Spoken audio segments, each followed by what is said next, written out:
Hey y'all, this is TCA Gaming, and in this video I'm going to show you guys just a few things that have come in on consignment, and then after that we're actually going to go into another return. I got a bulk submission back from CGC. I'm not really sure what all is in there. I think it's a mix of like top stuff, but also I made a purchase from a friend in the hobby. Dear retailer, so he's responding. Pokemon Merrill Trading Card Game TCG Card Promotion. So it's for the Merrill number 29. You guys probably know who he is, and if you don't, he's got some really cool videos. And then I think we're actually going to go over one item that I pulled out of my vault. It's a little bit different, but it's nothing too crazy. So let's get into it. So first up, we have this right here. This is an alternate art Charizard V, and it is being sold as raw. And the condition on this guy is really good.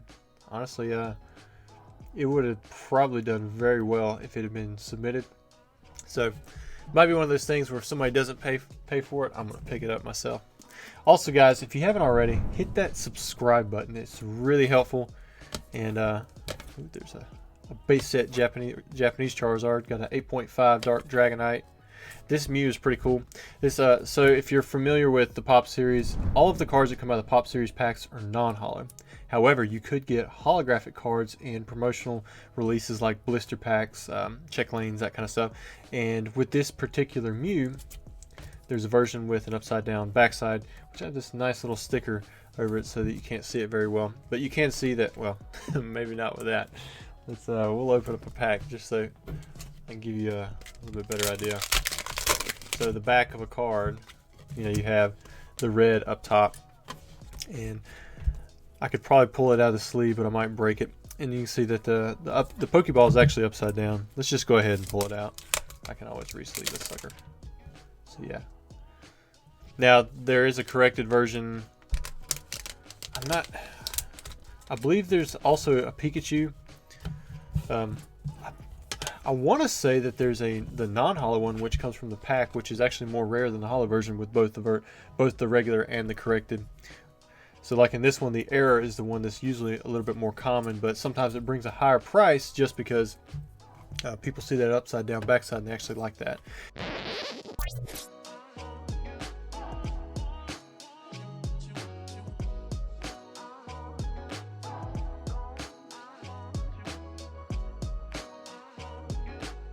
Then we have a Pichu here with the staff stamp. This is how they used to do the pre-release promos, which in my opinion, I really like that. And then we have the Rocket's Mewtwo. And that's it. Let's see what we pulled out of this pack. I'll show you guys some of the stuff. So nothing too crazy there. There's a free code for somebody. I'll use these cards right here to dial in my zoom when we do the live video. Gotta set them off to the side. Alright, so I'm going to show you guys, we're going to go through some of the CGC graded cards, and then I'm going to show you something from our personal collection. We'll save what I bought for last. It's nothing too crazy.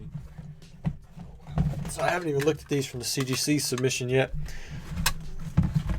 So it might take me a second to pull them out. So first up we have an Umbreon here. This one, some guy had requested this card, and then it was not in good enough condition for him to buy unless it was graded, which now it's graded a 4.5. And the main reason I got that 4.5, it might not be very apparent, but there's like a V type thing here. I think it has a little bit of water damage. I graded some other tops that I wanted to see, just kind of slabbed, and the actual print run put up top. But we have right here, this one doesn't have Charizard in the name, but a lot of Topps cards feature Charizard in the artwork, even though his head isn't there. He is in that card. And here we have the Success. This one is a rainbow foil. Actually sent in, we got the silver foil. This is the first print. The second print, you can see got the black and then the blue. So I still need the silver foil for the first print, then also need the rainbow foil for the second print, which I may have them. I just got to check. I sent in a few more of these because these did really well. I had last time I got a miscut, a 9, and then a perfect 10. So I thought, let's just send in some of these and maybe I can score some more 10s, because I thought that they were all in pretty good shape. But I think, yeah, there we go. As I was pulling them out, it didn't look like I didn't see any 10s. So we got 4 9.5s, which is still a really good grade, but no 10s. All right, next up we have a Trap Charizard, which I believe I do have PSA 10 of this one, but it's kind of cool. I'm trying to do a dual type thing, have both CGC and PSA where possible. Some of these were in really nice box fresh condition.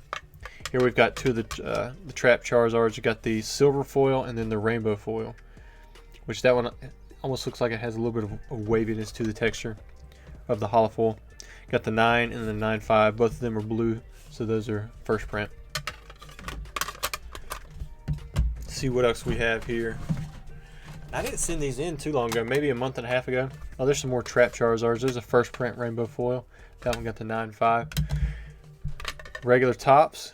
This is a first print rainbow foil, which is pretty tough.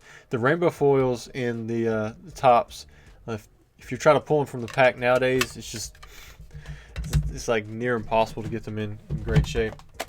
We can take these off the table. And this submission isn't all Charizards. I've got some other stuff too. I just think that's what I started out with.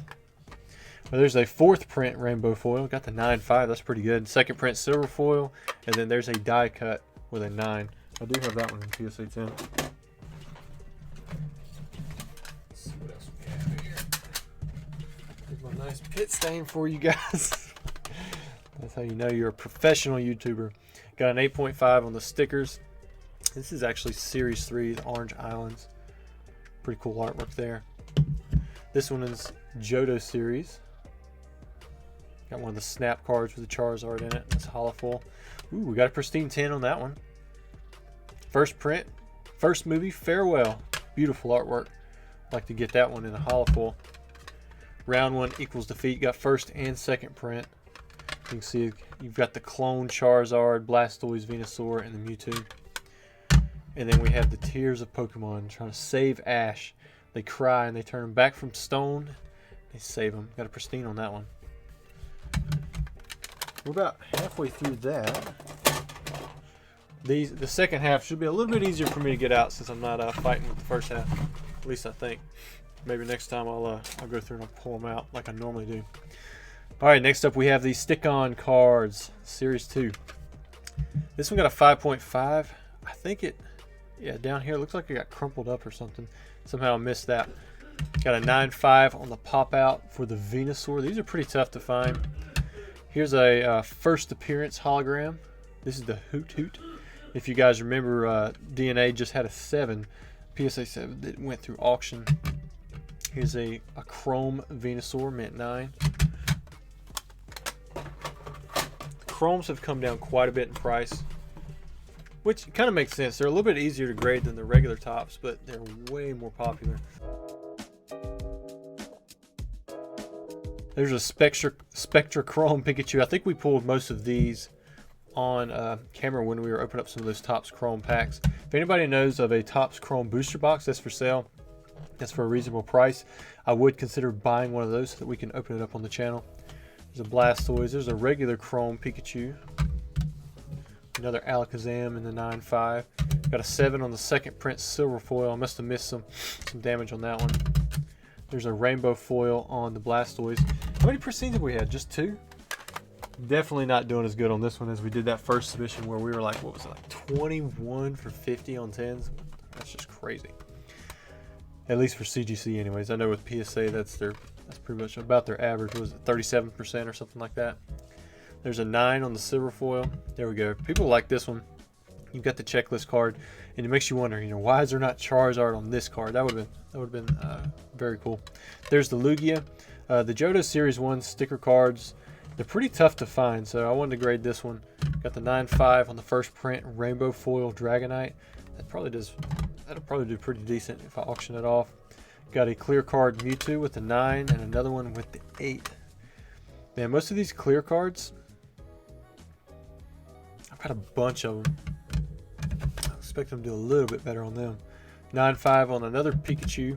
Got a second print silver foil Venusaur. Silver foil Venusaur. There's another sticker card. Got the Espeon. I don't think I had the Umbreon. Got a first print rainbow foil on the Venusaur 9.5 and then an 8.5. And then finally, there we go. We have another Espeon. This is just the regular Johto, not the sticker card.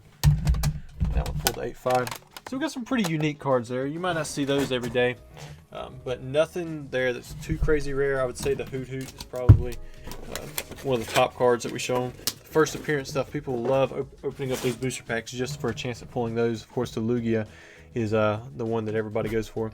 All right, so next we have, so I'm going to show you guys this right here. Maybe if I turn it up, and just pick up the camera. So this is the original box. You can see Wizards of the Coast has a phone number, where they were in Texas, and then who it was shipped to. Cindy Fritz at Top Shelf Collectibles in Milwaukee, Wisconsin.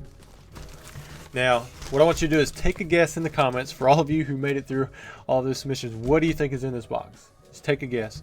And then once we show it, you can be honest and go back through and say whether or not you got it right. Just from that glance right there, some of you probably figured it out. But here's the original paperwork. Dear retailer, so he's responding. Pokemon Merrill Trading Card Game TCG Card Promotion. So it's for the Merrill, number 29. We are very excited that you're participating in a promotion. And then you have all this stuff here. You know, it kind of goes all the way through December 16th, the year 2000. Piece of paper looks pretty good for that long. So basically what's in this box, I like keeping some of these original boxes that this stuff comes in, is you have all these Neo promotions. You've got the sealed Black Star promo in here. The card itself is actually loose, but it's inside this big wrapper. This is the number 29 Merrill, and what happened is a lot of these actually have this, here I'll see if this one does it. They have a dent mark it's kind of like a dent mark that goes straight down the middle. See if this one has. This one's actually pretty wavy. Look at that. So it would not do well to have all these graded at PSA, because I imagine most of them are going to have it. You can actually see it here. They almost have it's a double dent mark, I believe, which this one only shows. You can see the start of 1. A lot of my Merrills graded a 5 because of that, because they'll be in great condition, but then they'll have 2 marks down the middle. I'm not really sure what that's from. And then you can see this right here. Just kind of folds out. I mean, it's a nice long thing. You got expert rules, and then it goes through some of the different things. Pretty cool artwork, kind of relating to Neo Genesis. You can see it right there. This is a neat item to have. You know, none of these cards are, you know, that too expensive, but I've got a lot of them in the original steel condition, and the box itself I like having that kind of stuff in my personal collection.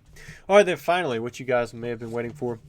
The purchase itself wasn't anything too great, but it's from Gem Mint Pokemon. And if you guys do not know Zach, he is a really cool guy. He basically pioneered for all of us with PSA when it comes to making sets. In fact, he basically has the #1 set for all of the WotC releases. I believe he has every single Wizards of the Coast holographic card in a PSA 10, other than it might be Ampharos Unlimited from Neo Rep. So if one of you guys pull that off, reach out to him. He's going to pay more than anybody else, I imagine. And he's also going for the sets in non-holo. He has most of that stuff complete as well. He has some, and that's not all that he collects. He has tons of really cool high-end product. And he just got back a PSA submission. He checked out my list and he was like, hey man, I think there's some cards that you could use. You can see right there, you're the man, Gem Mint Pokemon. I need to get that framed up. I remember when we went to the pop-up shop, Pokemon DNA, I was talking with him and he was like, man, can you hook me up with Gem Mint Pokemon? It took a while because he was a really popular guy, but we were able to finally, I believe, connect them to. I believe it was him. Maybe it was another guy that I was thinking of, but it took a little bit. There's the seal that I need. I had the 94. I believe I need, it's the 94 or the 95 for the regular, like non-reverse holo, and it's the only card I need from Skyridge in a PSA 10. Here's an Ursaring. You don't see many of these Skyridge and Aquapolis reverse holos coming up, not the ones that haven't been up and relisted over and over again. So when he reached out to me, he sold me these four for a very fair price. And then there's the Miracle Sphere. In fact, he was going to just send them to me for free because he's a good guy like that. And I was like, nah, man, I can afford it. Let me just buy them from you. You've got money into it as well. And so he gave them to me for then a really cheap price. So anyways, guys, I hope you enjoyed the video. I know it wasn't a ton of crazy things going on here, but you know, that's what happens in a lot of days. You know, we don't get in, you know, $10,000 worth of product. Some days we just get in a few things here or there that you can add to your collection and slowly build. And that's what a lot of times what collections do. They just slowly build, and over time you can kind of see what it all comes together for. But I appreciate you guys. Thanks for watching the video. And like I said, if you haven't subscribed to the channel, that would be great and very helpful.